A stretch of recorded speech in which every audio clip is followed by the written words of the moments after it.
I'll never forget the night I made the wrong turn. It wasn't just any turn, it was the kind that leads you down a path from which there's no return. I was driving late just outside of a small town in the middle of nowhere, with the headlights of my car cutting through the dark, endless woods. I was on a back road that seemed to stretch for miles, the kind of road you only see in horror movies where the trees look like dark silhouettes watching you. I had been visiting an old friend who had recently moved to this isolated part of the country. On my way back, I was relying on my GPS to get me home. But the problem was, the GPS signal had been spotty all night, bouncing between bars as I passed through the thick forest. It wasn't long before the voice on the screen suddenly said, "Turn left in 200 feet." I was hesitant for a second. There wasn't a road there, just trees. But the GPS kept insisting, "Turn left in 100 feet, turn left now." Against my better judgment, I turned my steering wheel and immediately the gravel road felt wrong. The pavement ended, replaced by dirt and the deep, forest-like shadows creeping in from all sides. But I couldn't go back. My car's tires slid slightly on the loose ground, and the trees surrounding me seemed to close in. The strange feeling settled over me like a thick fog. The road wasn't even wide enough for two cars. It was more like a forgotten trail, barely marked. I kept driving, my nerves getting the best of me, my grip tight on the wheel. I couldn't see anything but trees and the occasional crooked sign on the side of the road that looked like it had been there for decades. I remember thinking that this was the kind of road you don't want to find yourself on alone at night. As I pressed on, the unease in my gut grew stronger. The woods were eerily silent. No birds, no rustling leaves, not even a whisper of wind. I could feel my heartbeat growing louder in my chest, matching the steady thrum of the engine. The farther I drove, the more the road seemed to twist and turn in unnatural ways. I wasn't sure which direction I was going anymore. It was like time itself had bent. Then I saw something strange. A figure standing in the middle of the road. At first, I thought it was a trick of the headlights, an illusion brought on by my exhaustion. But as I got closer, it was clear. A person, a man dressed in a tattered coat, his face hidden in shadow, standing stock still in the middle of the road. I slammed on the brakes, my heart leaping into my throat. He didn't move as I came to a stop. His posture was rigid, unnatural, as if he had been standing there for far too long. I honked my horn, and still, he didn't budge. I had a sickening feeling that I shouldn't open my window or get out of the car. Something was off about him. The way he stood there, motionless, his presence somehow more unsettling than anything I had ever felt. But I couldn't just sit there either. I needed to go. "Hey!" I shouted, trying to get his attention. "You need to move." The man didn't react, his body as still as stone. The trees around us felt like they were watching, waiting for something. I didn't know what else to do, so I slowly began to shift my car into reverse. That's when he moved. Slowly, deliberately, he stepped to the side of the road, never once looking at me, and continued walking into the woods. He didn't even turn his head to acknowledge me as I drove past him, my pulse racing. I didn't stop. I couldn't stop. But the further I drove, the more I felt like something was following me, like I wasn't alone anymore. I could swear I saw shadows moving in the trees just beyond the reach of my headlights. At one point, I even thought I heard footsteps, though I convinced myself it was just the sound of my tires against the rough road. But I couldn't shake the feeling. The road kept winding, and before long, I saw a light in the distance. A house, a cabin, sitting all by itself. It looked old, abandoned even. But at that moment, I didn't care. I needed help. I needed to find someone. Maybe the person who lived there could tell me where I was and how to get out of this cursed forest. I pulled up to the cabin, my headlights flickering as if the car itself was anxious to be rid of this place. I parked, got out, and hesitantly walked toward the front door. The air felt heavy, like it was holding its breath. I knocked, and after a few moments of silence, the door creaked open. A man stood there, his face gaunt, his skin pale under the dim porch light. His eyes were too wide, almost too unnatural, like they had been stretched too far. "What do you want?" he asked, his voice low, raspy. "I'm lost," I said, trying to keep my voice steady. "I made a wrong turn, and I think I need directions to get back to the main road." He didn't say anything at first. He just stared at me, eyes shifting in the dark, like he was sizing me up. Then he opened the door wider, just enough for me to see the dim light flickering inside. There was something off about the way he was standing, like he wasn't alone in there. I could hear soft sounds, whispering voices, faint sighs, almost too quiet to make out. "You shouldn't be here," the man said suddenly, his voice barely a whisper. "No one ever comes here by accident." I froze. The warning didn't sit right with me, and before I could speak, he added, "The woods, they have a way of trapping you, pulling you in. You won't find your way out. Not tonight. Not ever." His words hit me like a punch to the gut, and a shiver ran down my spine. I turned to leave, my mind racing. But before I could take a step, something in the distance caught my eye. A figure emerged from the trees, the same man I had seen earlier. But now he wasn't alone. There were others. More people, all walking slowly toward the cabin, their faces hidden in the shadows. They didn't walk like normal people. They moved stiffly, like puppets on strings, and they were all staring at me. My heart pounded in my chest. I didn't know what they were, but I knew they weren't human. I ran back to my car as fast as I could, my mind racing. I couldn't even remember getting back into the driver's seat, but somehow I did. The engine roared to life, and I slammed the gas pedal to the floor, speeding down the road. The figures had stopped at the edge of the trees, watching me, unmoving. But I couldn't shake the feeling that they were following me, that they were somehow still out there, lurking just beyond my sight. I kept driving, my eyes glued to the road, my mind blank with fear. The trees didn't end. They never ended. The same twisted, dark shapes seemed to stretch on for miles, and no matter how far I drove, the road remained as narrow, as endless as before. It was like I was stuck in a loop, and the deeper I went, the more I realized that there was no escape. I don't know what happened to me that night. I don't know how I got out of the woods. All I remember is the eerie silence, the eyes staring at me from the trees, and the road that seemed to stretch on forever. But I can tell you this. That night, I made a wrong turn, and it led me somewhere I'll never be able to explain. And if you ever find yourself on a dark, lonely road with the woods closing in, I beg you, don't make the same mistake I did. Next story. It was supposed to be a fun weekend getaway, just me and my friends, taking a break from the constant hustle of the city. We had rented a cabin out in the woods for a few days, hoping to disconnect and enjoy some peace. But from the moment we made that wrong turn, everything went downhill. It was getting late on our first day, and we'd been driving for hours, navigating the winding back roads. The GPS had been working fine up until then, but something felt off. We took a turn onto a narrow, tree-lined road that didn't seem to be on any map, but at the time, we just shrugged it off. We thought it would lead to some scenic route or a shortcut. We were wrong. It wasn't long before the road grew darker, the trees pressing closer, blocking out what little light was left from the setting sun. We were deep in the woods now, and there was no sign of civilization. No other cars, no houses, nothing but the occasional owl hoot or rustle of leaves. I could feel a strange tension building in the air, like something was watching us. "Hey, maybe we should turn back," my friend Karen said, her voice strained. She was sitting in the back seat, her usual sarcasm replaced with unease. "We're fine," Mark, who was driving, replied confidently. "It's just a detour. We'll be at the cabin in no time." But even as he said that, his voice lacked conviction. I could tell he was just trying to reassure himself. Something wasn't right, but none of us knew how to voice it. We were already too deep in to turn around, so we kept going. As we rounded another bend, the trees seemed to get even thicker. The road was barely wide enough for the car, and it was starting to feel claustrophobic. I started to get that prickling feeling on the back of my neck, like we weren't alone out here. I tried to shake it off. It was just the woods, after all.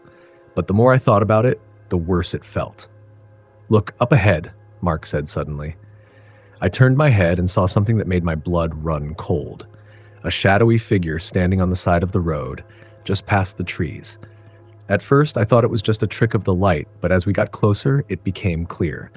The figure was tall, impossibly still, wearing what looked like a tattered coat.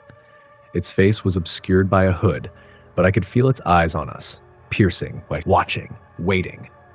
"What the hell?" Karen whispered, her voice trembling. Mark slammed on the brakes, and the car skidded to a stop in front of the figure. I could hear the tires squeal against the dirt road as we came to a halt. Should we ask if they need help? I asked, even though I wasn't sure I wanted to know. No, Mark said firmly. We just need to go. I could see the figure start to move toward us slowly, deliberately. I felt a chill run through me. Something about its movements was wrong. Unnatural, like it wasn't human. The hairs on the back of my neck stood up, and I had to fight the urge to roll up the windows. "Drive, Mark, drive!" Karen cried, her voice rising with panic. Mark didn't need to be told twice. He threw the car into reverse and gunned the engine, slamming the pedal to the floor. We sped backward down the road, the figure still standing in place, watching us as we raced away. We didn't stop until we found a fork in the road where Mark quickly turned onto another path. But when we looked back, the figure was gone, swallowed up by the darkness of the trees. I exhaled, relieved, but that didn't last long. The feeling of being watched persisted. Every time I glanced into the rearview mirror, I half expected to see that figure standing behind us, but there was nothing. The road was still empty. We drove for what felt like hours, but nothing looked familiar. The further we went, the more the woods seemed to close in around us. Then, as we reached another curve, I saw something in the distance, a faint glow through the trees. It looked like a light, maybe a house or a campfire. "Hey, maybe there's someone out here," I said, trying to sound hopeful. "We can ask for directions." Mark nodded, looking just as desperate for any sign of life. He steered the car toward the light, his grip tight on the wheel. But the closer we got, the more it became clear it wasn't a house. It was a small, dilapidated shack, barely standing, with broken windows and a single flickering light hanging from the roof. "This place looks abandoned," Karen said, her voice quiet. "We'll just ask whoever's in there," Mark said, his words losing their earlier confidence.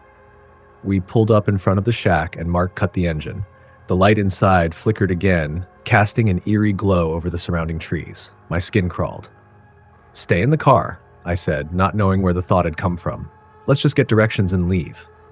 But before anyone could protest, the door of the shack creaked open, and an old woman stepped out. Her clothes were ragged, and her hair was wild, unkempt.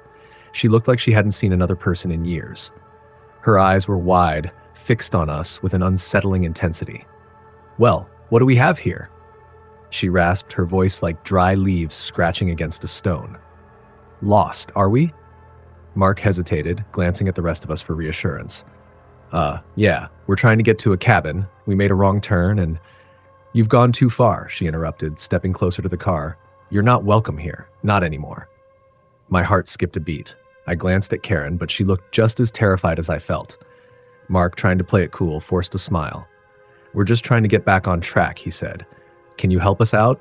The woman's lips curled into a twisted smile, and she leaned in closer, her breath foul and stale. "I can help you, but it won't be what you expect. The woods don't like strangers." I felt my stomach drop. Something was wrong. I had to get out of here.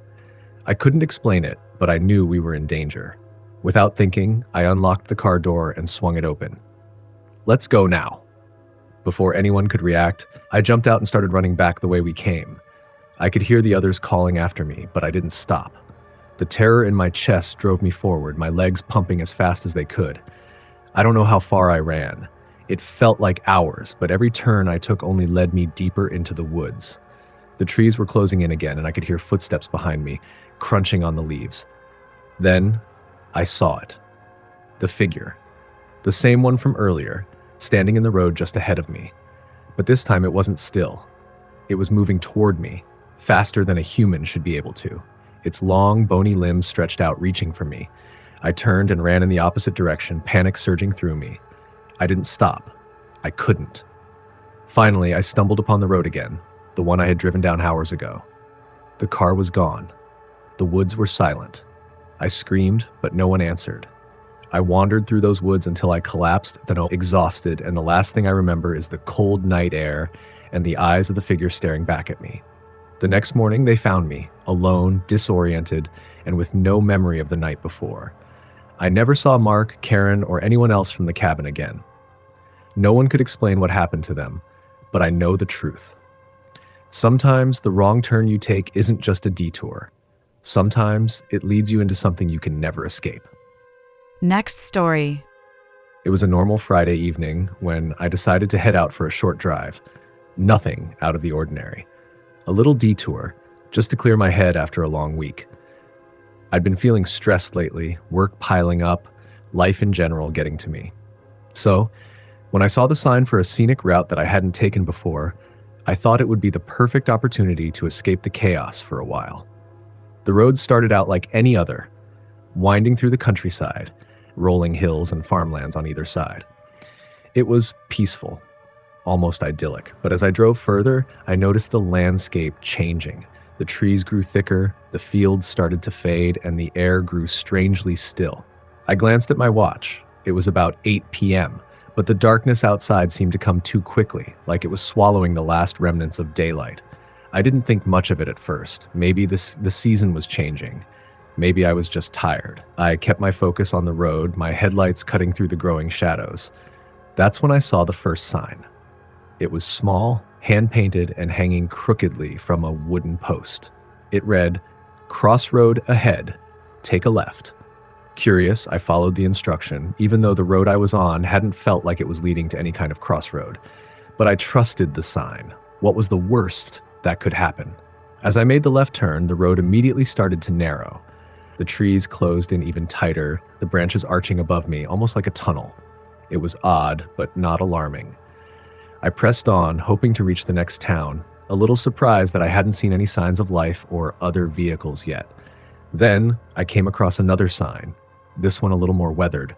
"Slow down, something's watching." I laughed to myself. A prank, I figured. Maybe a local trying to spook tourists. Still, I took my foot off the gas and slowed down, thinking maybe I should head back. But the thought of that only made the air feel heavier, thicker, like I was being pulled deeper into the woods. I pushed the thought aside, trying to shake the unease creeping over me. And then, I saw it. At first, it looked like a person standing off to the side of the road. It was just a silhouette, nothing too distinct, but there was something wrong about it. The figure didn't move, didn't even acknowledge my passing.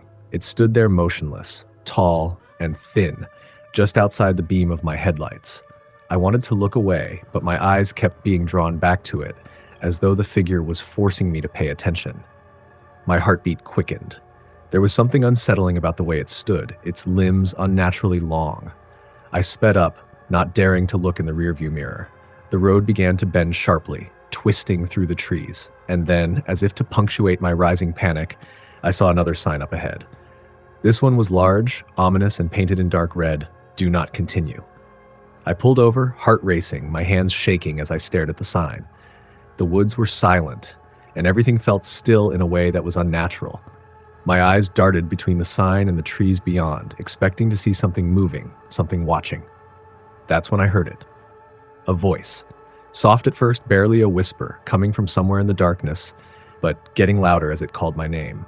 "Come. Come here." I froze. My breath hitched. The voice, my name, was unmistakable. It sounded like it was coming from right outside my window, but when I glanced, there was nothing there. "Come closer," the voice whispered again. It wasn't a friendly call, but something more insistent, something hungry. I slammed the car into reverse, my foot pressing hard on the pedal. The car jolted backward, tires skidding on the gravel. I wasn't sure how fast I was going, only that I had to get away. But as I turned the wheel to leave, the road I had just come down was gone. The trees had closed in even further, blocking my way. The headlights flickered and went out. The car stopped. I sat there, heart pounding, mind racing. I tried turning the ignition again, but the engine refused to start. The air was unnaturally cold, and the stillness was deafening. "Please," I whispered, barely able to hear my own voice over the pounding in my chest. I grabbed my phone to call for help, but the screen was black.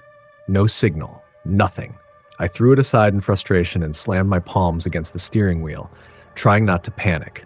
This wasn't happening. It couldn't be. I wasn't lost. I couldn't be. Then I saw movement in the rearview mirror. A figure. A tall, thin figure, standing just behind my car. Its face was obscured by a hood, but I could feel its eyes on me, even though I couldn't see them. I stared into the mirror, my breath catching in my throat. The figure moved closer, a slow, deliberate pace, as though it was savoring my fear. I turned my head sharply to the side, wanting to scream, but my throat was tight, choking the sound before it could leave. The voice, soft but growing louder, called out again. "It's too late." I grabbed the door handle, planning to bolt, to run into the woods. But just as my hand touched the cold metal, I heard something that froze me to the core. Behind me, from somewhere deep in the woods, I heard another voice. A loud, guttural growl that didn't sound human. I didn't even think. I flung the door open and ran. The forest was dark and cold, the ground uneven beneath my feet. Branches scraped against my skin, and the sharp scent of pine filled my nostrils. But I didn't stop. I had no idea where I was going, just running, terrified. And then, out of nowhere, I heard a car engine, roaring to life behind me. My heart skipped a beat as I glanced back. Headlights. They were blinding, coming at me too fast, too close. But as I turned to face them, the headlights went dark. The car was gone. I stumbled, disoriented, my body aching from the run. I found myself standing in an open area, surrounded by trees, but nothing felt right. The trees were different now, twisted, gnarly, as if the forest itself was alive. The ground beneath my feet had changed, too. Instead of dirt, it was now covered in a thick layer of fog. And then I saw it. A figure standing at the edge of the fog just beyond the trees. It was tall, thin, and shrouded in darkness. The same figure, the one from earlier. "Turn back," the voice whispered. But this time it wasn't just one voice. It was many. A chorus of whispers, all calling my name, all demanding that I turn back, that I leave. "You should never have come." I ran. There was no other choice. I had to get out. Hours later, I finally found myself back on the main road. The fog had lifted and the forest had given way to open fields. I didn't stop until I reached the nearest town, the closest gas station. The clerk inside gave me a strange look as I stumbled in, sweating, shaking, and disoriented. "Where are you coming from?" he asked. I couldn't answer. I turned around and left, never looking back. But I'll never forget the whispers, the dark figures, the voices that called my name, telling me that I should never have gone down that road. The worst part, I checked the map. That road, it doesn't exist. Next story. I was driving home late one night after visiting some old friends. The road I was on was familiar, one I had taken countless times, but there was something off about it this time. The night was unusually quiet, and the moon was high, casting a cold light over the winding country road. I had been driving for a few hours and felt the exhaustion creeping in, but I was only about 20 miles from home. I'd be there soon, or so I thought, and that's when I saw it. A small, handwritten sign beside the road that I'd never noticed before. It read, "Dead End, no exit." It didn't make sense. This road wasn't supposed to have a dead end. I'd taken it hundreds of times, and I knew it led to the main highway, which would then take me straight home. But something in the back of my mind told me something was wrong. I figured it was just some prank. Maybe someone had set up the sign as a joke. I laughed it off, but the knot in my stomach didn't ease. As I kept driving, I came to a sharp turn and realized that I had never seen this part of the road before.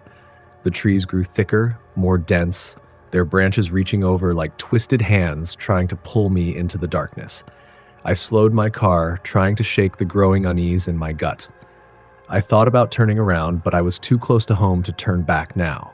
So I pushed on, determined to make it to the end of the road. Minutes turned to hours. That's when I realized I hadn't seen a single other car on the road. Not one. Not even headlights in the distance. The trees started to feel like they were closing in around me, and the air grew colder. The headlights of my car illuminated only a small patch of the road ahead, and the rest was swallowed by the thick darkness. The further I went, the stranger the surroundings became. The road, which had once been paved, started to look more like an old dirt trail. And the trees, those trees had grown twisted and gnarly, their trunks warped and gnarled like something out of a nightmare.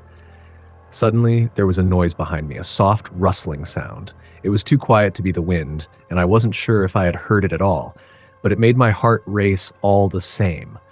I looked in my rearview mirror, but there was nothing but the dark road behind me. I kept driving, but the further I went, the more I began to feel watched. The kind of feeling where you can sense someone or something lurking just out of sight. It was like there was something in the woods, something that knew I didn't belong here. I rounded another sharp bend in the road, and then, Just ahead, I saw something. A figure. At first, it was a shadow standing in the middle of the road, but as I got closer, I realized it was a person. I slammed on the brakes, my heart skipping a beat as I came to a screeching halt. The figure was standing still, unmoving, in the middle of the road, its face hidden by a hood. The strange thing was, I couldn't tell if the person was looking at me or not. They stood motionless, just waiting. I wanted to drive around them, but something told me I couldn't. Something was drawing me toward them, like an invisible force was pulling at me. I rolled down my window slowly, my breath fogging up in the cold air. "Hey, are you all right?" I called out, trying to hide the shakiness in my voice. No answer. The figure didn't move, didn't speak. It just stood there, unmoving, like it was waiting for something or someone. I honked the horn, my nerves growing more frayed with each passing second. Still nothing. I thought about backing up, but the road behind me was already too narrow, and I wasn't sure if I could turn around. The tension in the air grew unbearable. "Hey!" I shouted again, this time more urgently. "What the hell are you doing in the middle of the road?" Finally, the figure moved. But not like I expected. It didn't turn toward me or even step to the side. Instead, the figure raised one arm, slowly, as if in a deliberate, calculated motion, and pointed to something behind me. I felt a cold wave of dread wash over me, and I didn't know why. There was no reason to be afraid of a person just standing there. Was there? But that feeling of being watched, it intensified, and the air seemed to grow even colder. I glanced quickly in my rearview mirror, expecting to see another car approaching, but instead there was only darkness. I didn't know what I had been expecting, but it wasn't this. I shifted my eyes back to the figure who hadn't moved, but instead seemed to have grown even taller, impossibly so. It loomed over the road, and as I stared, I thought I could see the faintest outline of something behind it, shapes, shadows, moving something alive. I turned the key in the ignition, my hand shaking as I started to reverse, preparing to turn around and get the hell out of there. Then, in an instant, the figure moved. It wasn't a slow, deliberate movement anymore. It was fast, like something out of a nightmare. And before I could react, the figure darted toward my car, its face still obscured by the hood. I slammed my foot on the accelerator, tires spinning on the dirt road, but the car wouldn't move. It was stuck. I pushed harder on the gas, but it felt like the car was being held in place by some invisible force. I screamed, panic clawing at my chest. My headlights flickered, casting strange, distorted shadows on the trees. The figure, no longer standing still, moved closer, its hooded face still shrouded in darkness. I could hear footsteps behind me, rushing, pounding against the ground like someone or something was coming toward me fast. The air grew thick with the stench of rot, something decaying, and I could taste it in the back of my throat. I looked in every direction, but the road was empty. There was no one else around, just the trees closing in like they were watching, waiting. The figure stopped, mere inches from the side of my car. For a split second, I thought I saw its face, pale, twisted, with hollow eyes staring into mine. But then the car jolted forward, breaking free from whatever force had been holding it in place. I didn't think, didn't look back. I just drove as fast as I could, swerving around the curves and the branches that reached out like claws. I didn't stop until I reached the nearest town, and I didn't dare to turn around. The next morning, I went back to retrace my steps, to find the road. But it was gone. The path I had been on, nothing but trees. No sign, no road, no trace of where I had been. I checked my GPS, but there was nothing. Just blank space where that road had once been. The town I had passed, it didn't exist. I don't know what I saw that night or where I was, but I'll never forget the feeling of being followed, the sensation of being trapped in a place that shouldn't exist. And every now and then, when I drive home at night, I still see that sign, dead end, no exit, waiting for someone else to make that wrong turn. Next story. I'll never forget that night, the one when the road disappeared beneath my wheels. It was supposed to be an easy drive, just a quick trip to visit a cousin in a neighboring town. The sun had just set and the air was still warm, though the night was beginning to take over. I had never taken this route before, but it was supposed to be a shortcut, a little-known back road that promised to cut down my travel time. The GPS said it was a perfectly fine option, so I decided to trust it. At first, everything seemed fine. The road was narrow, but paved. There were houses dotting the edges, their windows flickering with lights inside. The trees formed a canopy above, casting long shadows across the road as I drove. But as the night grew darker, the atmosphere began to change. The road became less maintained. The pavement cracked and crumbled, leaving patches of gravel and dirt behind. My headlights barely lit the way, casting long, eerie shadows that seemed to move on their own. I should have turned back, but the GPS assured me the destination was only a few more miles ahead. And that's when I saw it. A faded sign, nearly hidden by the overgrown trees. It wasn't anything special, just a wooden post with some words painted in chipped, peeling white letters. But what it said made my blood run cold. Dead end. Do not enter. For a moment, I hesitated. A part of me told me to turn around, to go back to the main road and take a safer route. But I was already so far down this path, and the GPS had no other option for me. I dismissed the warning as nothing more than an old sign left forgotten by time. But that was a mistake. I kept driving. As I did, the air grew thicker, heavier. The trees seemed to crowd in closer, like they were leaning in to watch me. The road ahead narrowed, and the familiar hum of my engine started to feel like an intrusion into the strange stillness around me. I saw another sign. This one was different, more recent looking, though the words were still barely visible in the dim light. Warning, do not stop. I slowed down, my unease growing. Something wasn't right. I felt a shiver down my spine. It was as if the woods themselves were warning me, urging me to turn back. But I kept going, my mind rationalizing that I was overthinking it. After all, what was the worst that could happen on a back road? That was when I noticed the lights ahead. At first I thought it was a car, maybe someone else who had made the same mistake I had.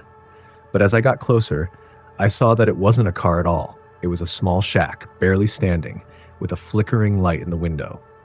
A lantern, hanging by the door, swayed gently in the wind. The place looked abandoned, but something about it felt wrong. It was too quiet. There should have been sounds, animals, wind, anything.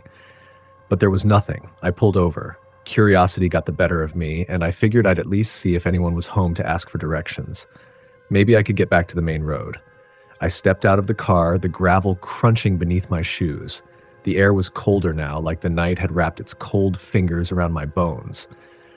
I walked slowly toward the shack, my every step echoing in the silence. Just before I reached the door, I noticed something odd.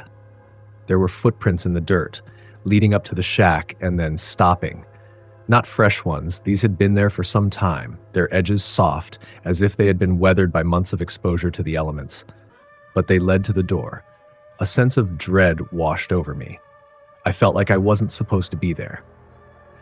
But before I could turn and leave, the door creaked open. A man stood there, staring at me with wide, unblinking eyes. His hair was long and wild, and his face was gaunt, like he hadn't seen the sun in years. His clothes were torn and filthy, and his hands, his fingers, twitched unnervingly. "You shouldn't have come," he said, his voice low and rasping.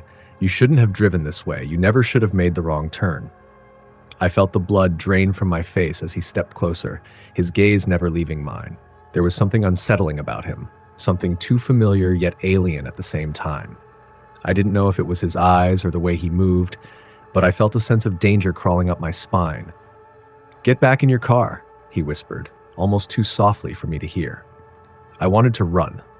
I wanted to get back to the car and drive away, but my legs wouldn't move. Something held me there, like an invisible force. The man's eyes flickered for a moment, like he was looking past me, and then he seemed to come to his senses. "Listen to me," he said, his voice urgent. "You need to leave, now. If you stay, they'll come, and when they come, it's too late. No one who stays ever leaves." That was when I noticed the others.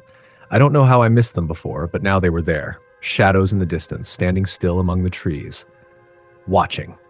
I turned to run, but the man grabbed my arm with an iron grip. His fingers dug into my skin, and I could feel a coldness spreading through my veins. "Don't fight it," he hissed. "It's too late. You should have turned around when you had the chance." The ground beneath me shifted.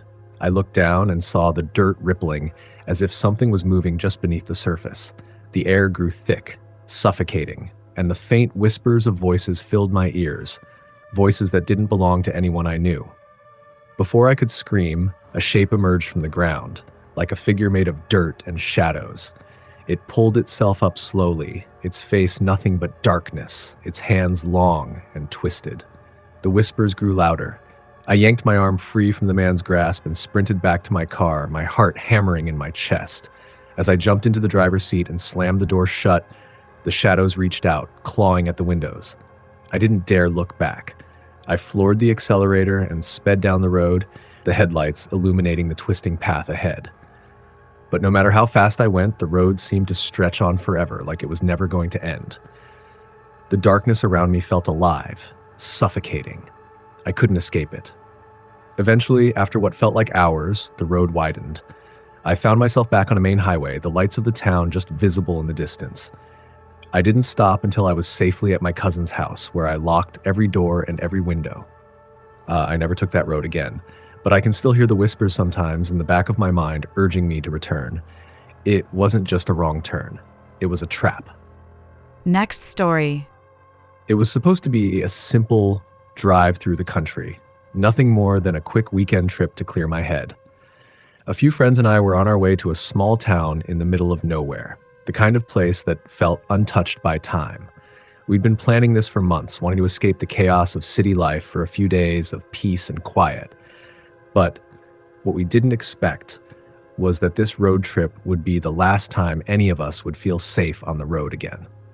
We'd been driving for hours, the sun beginning to dip below the horizon, leaving us with only the dim glow of our headlights illuminating the narrow, winding road. The GPS had been guiding us until, at some point, it had failed to keep up with the curve of the road. A patch of dead zone. No signal. We should have turned around. But of course, none of us thought to. "Hey, should we stop for gas?" Tom asked from the front passenger seat.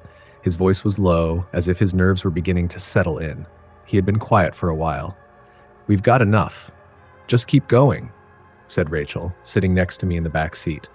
She was always the adventurous one, the one who always pushed us to go farther.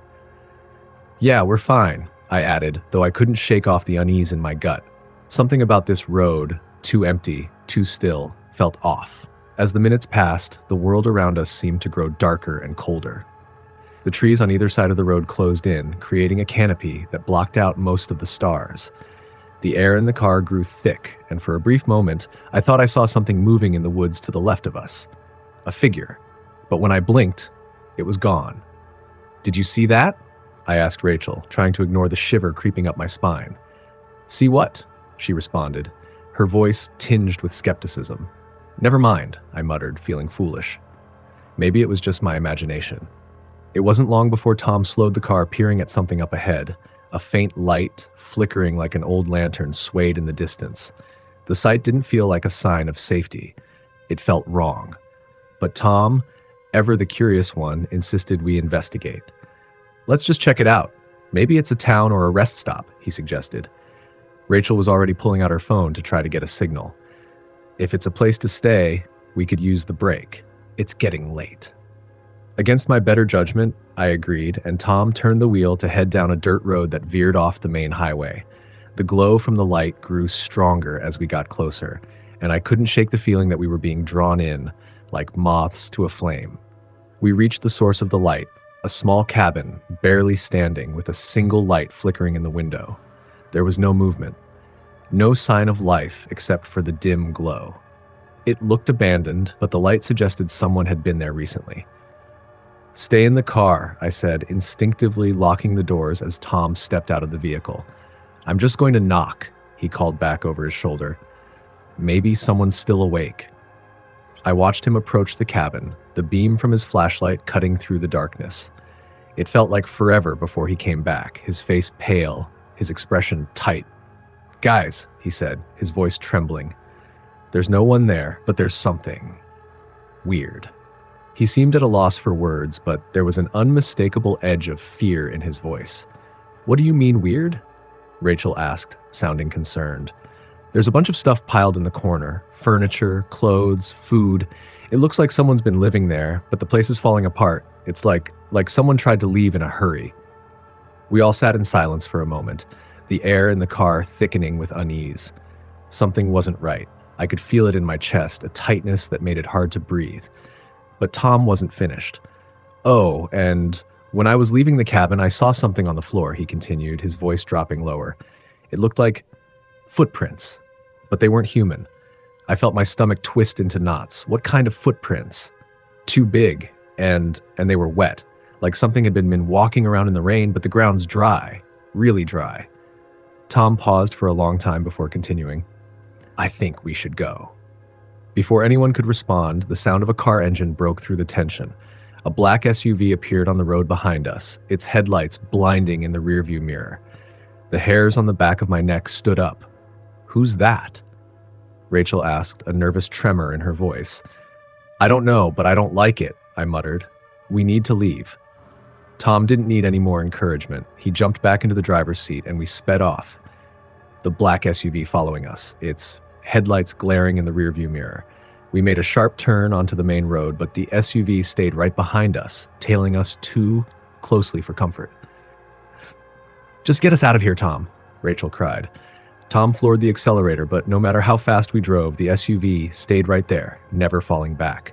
The darkness around us seemed to close in tighter with every passing second. The trees blurred by, their shapes twisting like shadows. It felt like we were stuck in a dream. No escape, no way to outrun whatever was chasing us. Then, without warning, the road ahead of us shifted. We had driven this stretch earlier, but now the landscape was unfamiliar. Trees that weren't there before, a curve in the road that hadn't existed just moments ago. We were lost. The GPS had stopped working completely and the lights from the SUV were now too close, too blinding. We're going in circles, I shouted, gripping the seat. This isn't right. This road, it's changing. The headlights from the SUV were now right on us and I could hear the engine revving, almost like it was trying to force us to stop. I glanced at Tom, his face pale and sweating, his eyes wide with panic. I can't lose them, he muttered, his hands gripping the wheel so hard his knuckles were white. And then everything went dark.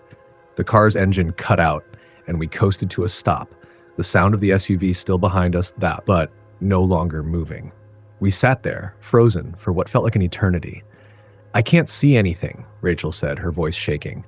I know, I whispered, trying to calm my own racing heart. It's like the world just stopped. Suddenly, the SUV's headlights flared back on, blinding us again. But the vehicle wasn't there anymore. It was just light, hanging in the air. There was no body, no car, just the flickering lights suspended in front of us. I couldn't breathe. I couldn't speak. Then I heard it, the sound of something heavy dragging along the road behind us. Slow, deliberate, as though something massive was approaching, step by agonizing step. And in that moment, I knew we weren't alone anymore. Next story. I was just trying to get to the next town over, a place where I could grab a decent meal and stretch my legs. It was supposed to be a quick trip, but as always with the back roads, things didn't go as planned.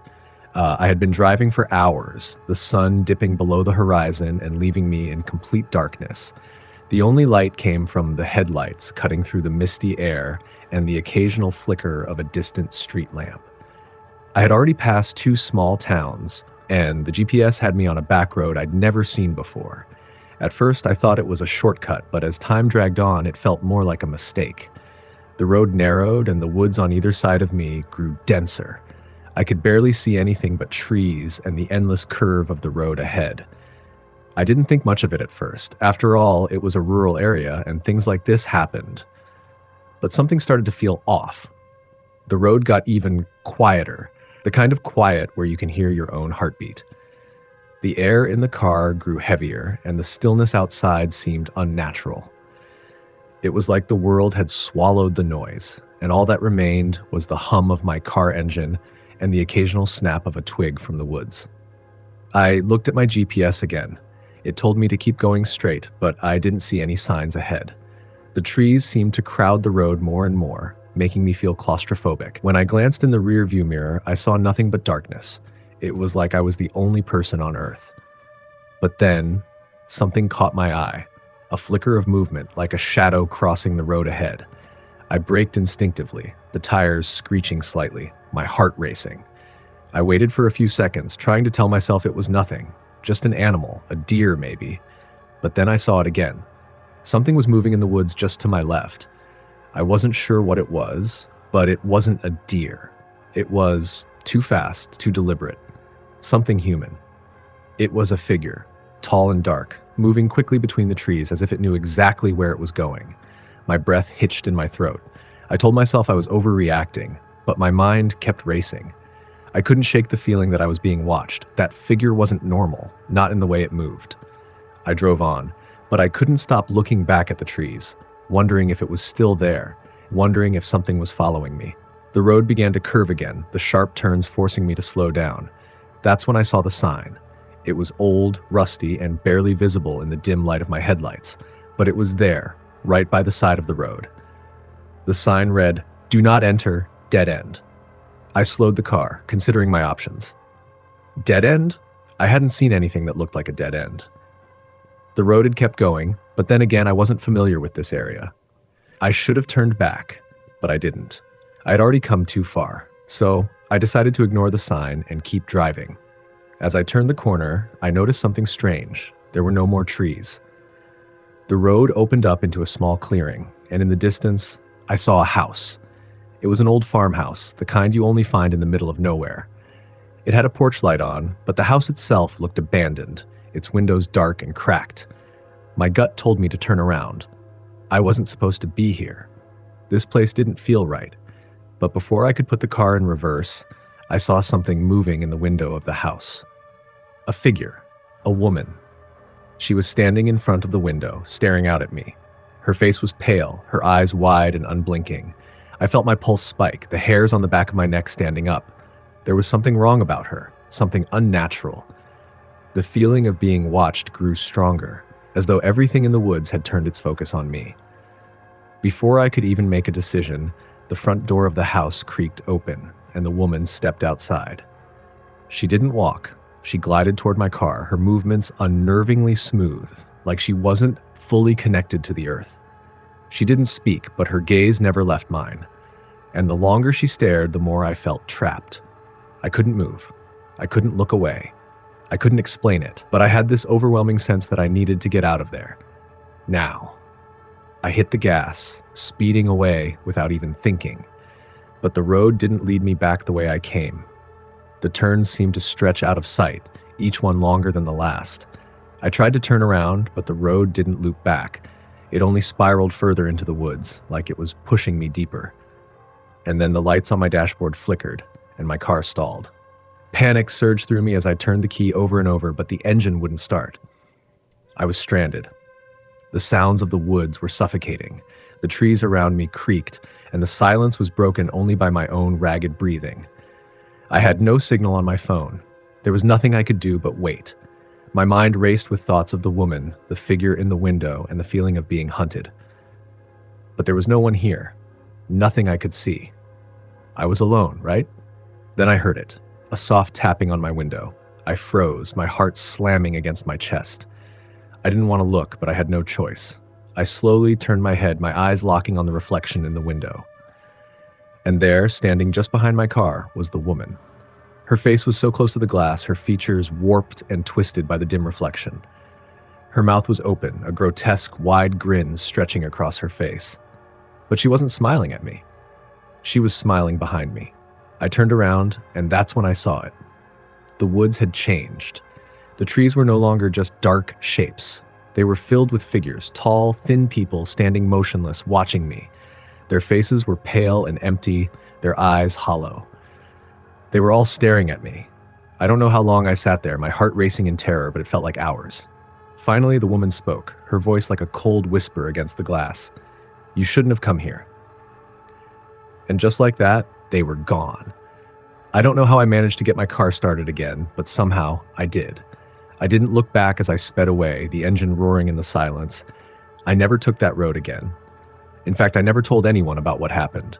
But if you're ever out driving late at night and you see a sign that says dead end, listen to it. Don't make the mistake I did. There are places in this world that shouldn't be found. Next story. I had always been the kind of person who liked to take the long way home. There was something soothing about driving through the quiet, empty roads at night. It gave me time to think, to let my mind wander. The lights of the city would fade behind me, and the dark countryside would spread out in front of me like a sea of stars. On this particular night, I was coming home from a weekend visit to my sister's place.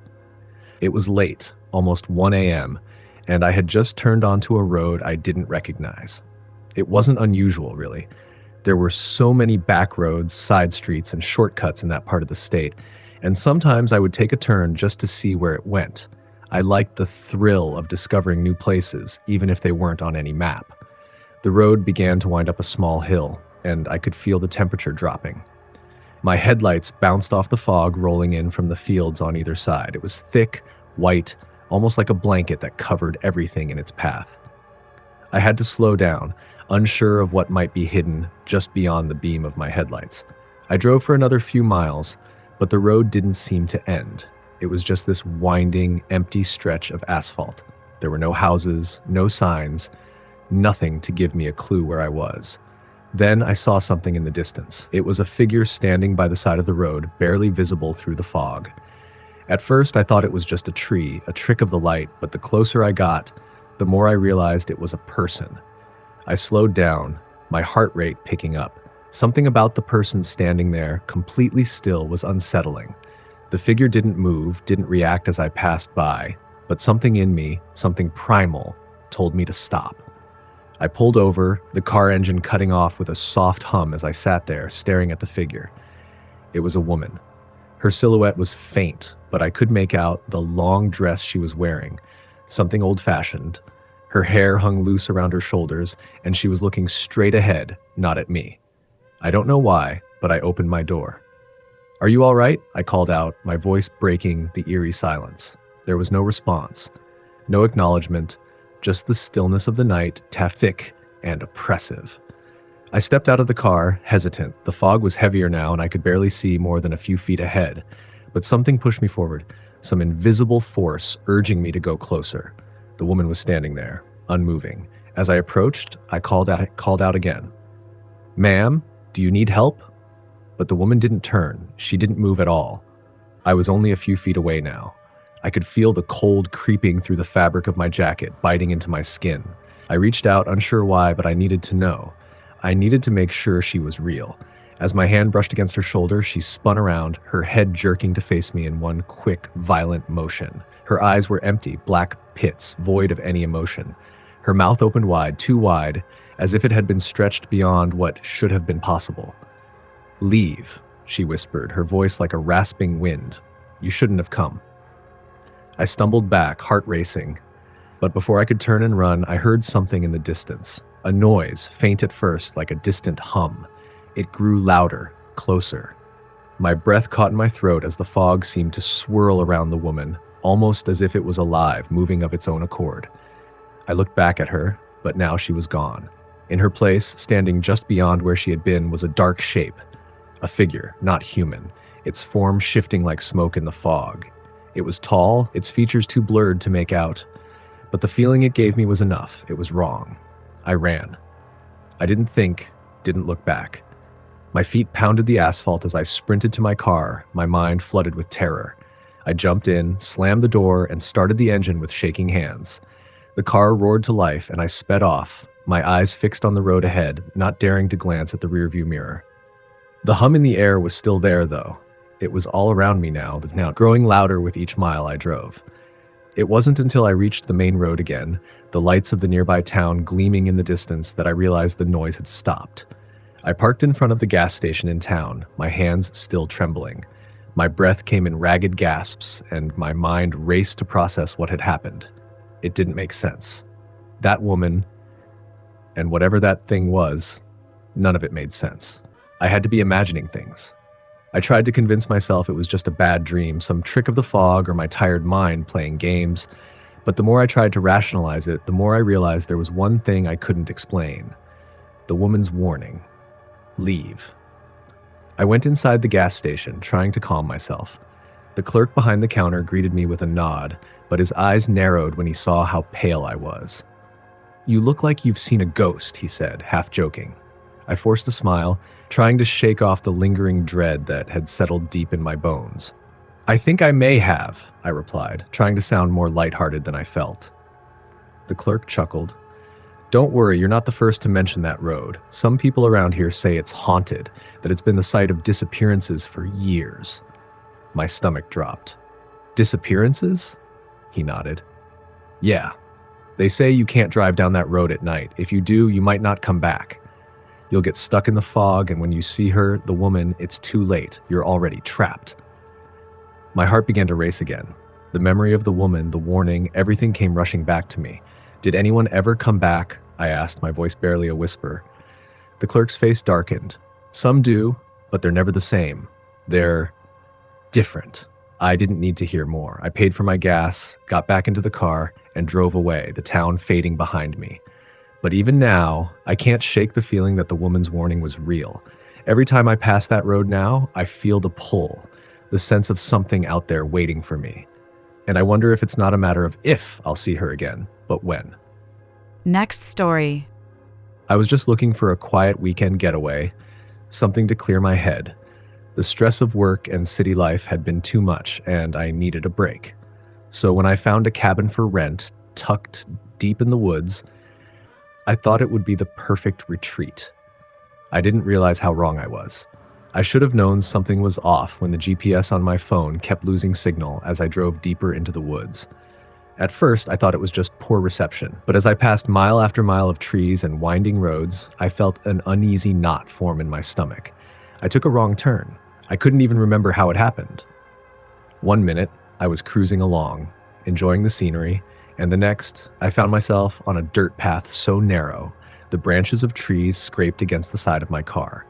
I pulled over, trying to get my bearings. There was nothing but the sound of wind and the occasional rustling of leaves. The woods were eerily silent, like the world had forgotten about this place. I tried turning the car around, but it was a tight fit. The dirt road barely allowed enough room to move, and when I looked back at the path I'd come from, it seemed like the trees had closed in behind me, making it impossible to retrace my steps. Panic began to rise in my chest. I could feel the isolation creeping in, the realization that I was alone, lost, and miles away from civilization. I got out of the car, hoping to get some signal on my phone, but there was nothing, just an empty void where a signal should be. I took a deep breath, trying to calm myself. There was nothing I could do but keep moving forward.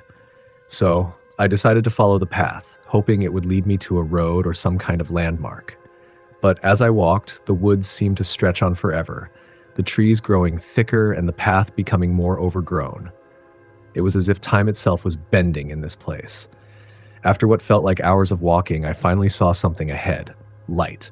A faint, flickering glow in the distance. My heart leapt with hope. Maybe there was a cabin or some other sign of life. But when I approached, I stopped dead in my tracks. It wasn't a cabin. It was a house, but it didn't look like any house I had ever seen. It was old, decrepit, and covered in vines. The windows were dark, and the door hung slightly ajar, creaking in the wind. A chill ran down my spine, but I needed help. So against my better judgment, I approached the house. I knocked on the door, but there was no answer. I called out, but the only response was the eerie silence. The door creaked open on its own, as if it was inviting me inside. I hesitated, my heart pounding in my chest, but I knew I had no other choice. I stepped inside. The air inside was thick and musty, filled with the smell of decay. The walls were lined with old photographs, their faces blurred with age and grime. I couldn't make out any of the names, but something about them made my skin crawl. The furniture was covered in dust, and the floorboards creaked under my weight. I called out again, but there was still no response. I moved deeper into the house, the strange sense of being watched growing stronger with every step. Then I heard something, a voice, faint and whispering from upstairs. I froze, listening carefully. It sounded like someone was crying. I don't know why, but I felt compelled to go up there. The stairs groaned under my weight as I made my way to the second floor. The crying grew louder, more desperate.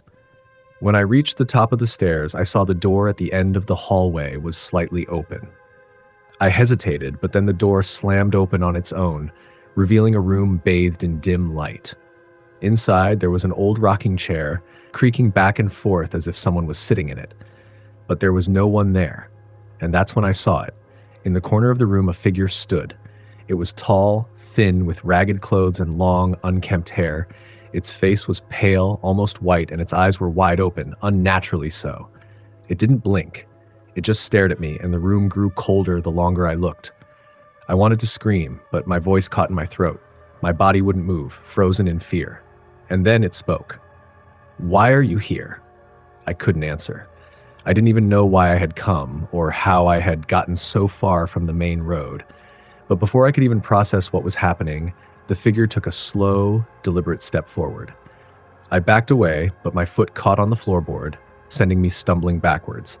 My heart raced as I scrambled to stand, but the figure was already in front of me. It reached out with a cold, skeletal hand and whispered, "You shouldn't have come."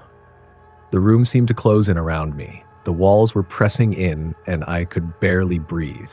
The figure leaned down, its face just inches from mine, and I could smell the rot of its breath. "You made a wrong turn," it hissed, and then the world went black. I woke up on the floor of the room, gasping for air. The figure was gone, but the feeling of dread lingered. I scrambled to my feet and rushed to the door, but when I opened it, I found myself back at the bottom of the stairs, as if I had never left. I couldn't make sense of it. The house, the figure, the way the walls had twisted, it was all wrong. I stumbled out of the front door, desperate to escape. The woods seemed to stretch on endlessly, but I had no idea where to go. I ran, not knowing where I was headed, just trying to get away. My feet ached, my chest burned, but I didn't stop. And then, just when I thought I couldn't run any longer, I saw something up ahead. Light, a road, a sign of civilization. I sprinted toward it, praying I wasn't imagining it. When I finally reached the road, I collapsed on the side, gasping for breath. But when I looked up, I saw the same house in the distance. The house, the woods, the wrong turn. It was all the same. I didn't know how, but I had come back to the beginning. I've been stuck here ever since. No matter how many times I turn, no matter how many paths I take, I always end up at that house. The wrong turn, it seems, is never just a mistake. It's a trap, and once you make it, there's no going back. If you ever find yourself lost in the woods, don't take that wrong turn, because you might not get out. Next story. It was late at night, and I was driving home after a long shift at the hospital. The roads were practically empty, the world outside dark and silent. As I approached the last stretch of my drive, I noticed something strange, a flashing light up ahead. At first, I thought it was a construction zone or maybe an emergency vehicle. But as I got closer, the light didn't seem to make sense. I slowed down, curious. It was coming from a small, dilapidated building on the side of the road, something I'd never seen before. I'd driven this way hundreds of times, but this building wasn't here earlier. The light flickered in an eerie rhythm, almost like it was calling me in. There was no one else around, no other cars in sight, and the hair on the back of my neck stood up. Something felt wrong, but I couldn't put my finger on it. I decided to pull over. The gravel crunched under my tires as I parked near the building. The light continued to flicker in the window, illuminating the faded, cracked paint on the walls. The building itself looked abandoned. Its windows were boarded up except for the one where the light was coming from. It was odd, out of place. Why was it flickering at all? I thought about just getting back in the car and driving away, but there was something in the back of my mind, a curiosity I couldn't ignore. I got out of my car, every step sending a wave of unease through me. The air was cold, too cold for a late summer night. As I approached the building, I noticed the door was slightly ajar. I pushed it open slowly, the hinges creaking loudly, the sound cutting through the silence. Inside, it was dark, the only light coming from a single bulb hanging from the ceiling, swinging slightly as if disturbed by an unseen force. I hesitated, then stepped inside. The air smelled musty, thick with the scent of old wood and something else, something sour, almost metallic. My footsteps echoed off the walls as I moved deeper into the building. "Hello?" I called out, my voice trembling. There was no answer. Only the distant sound of something scraping against the floor, faint but persistent. I walked toward the back of the room where the light was coming from. The closer I got, the more that scraping sound seemed to grow louder, more insistent. My heart began to race as I realized it wasn't just the sound of something moving. It was the sound of nails dragging across wood, like something trying to claw its way to freedom. At the far end of the room, behind a thick layer of dust and debris, I saw it. A large old mirror, its surface cracked and warped. It was positioned in the center of the room, facing the wall, and as I stepped closer, I saw the faintest movement in the reflection. I froze. For a split second, I thought I saw a figure standing behind me in the mirror. A shadow, a dark shape that seemed to move when I didn't. I turned quickly, my breath catching in my throat, but there was no one there. Only the empty room. Shaking, I reached out and touched the mirror. The glass was cold, sending a shock through my fingertips. And then the scraping sound stopped. I spun around, expecting to see something behind me, but there was only silence. For a moment, I felt as though the entire world had gone still, holding its breath. My pulse raced, and I fought the urge to run. That's when I heard it. A voice. Soft, almost a whisper, but clear enough to send a shiver down my spine. "Get out." The voice was close. Too close. I whipped around again, my heart thundering in my chest, but again there was nothing. I was alone in the room. I took a step back toward the door, my hand shaking as I reached for the knob. The scraping started again, louder this time, as though something was scratching at the inside of the walls. It was frantic now, erratic, like something was desperate to get out. I couldn't take it anymore. My instincts screamed at me to leave, to get as far away as possible.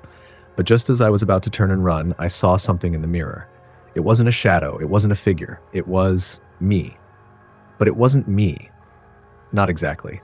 The reflection was twisted, distorted, with pale, hollow eyes and a mouth that stretched too wide, too far. It was grinning at me, its face twisted in a grotesque smile. My breath caught in my throat as I stared at it, unable to look away. My reflection, it leaned closer to the mirror, its face pressed against the glass as though trying to break through. And then I saw it. Behind me in the real world, something moved. Something stepped out of the shadows. I turned around quickly, my body stiff with terror. But there was nothing. I glanced back at the mirror, and my reflection was gone. Only the faint outline of my own face remained, staring back at me with wide, terrified eyes. I didn't wait any longer. I ran.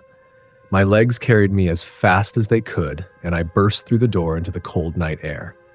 My car was still parked there, just where I had left it. I didn't even hesitate. I jumped into the driver's seat, slammed the door shut, and started the engine. As I sped away, I glanced in the rearview mirror, my hands trembling on the wheel. I almost crashed.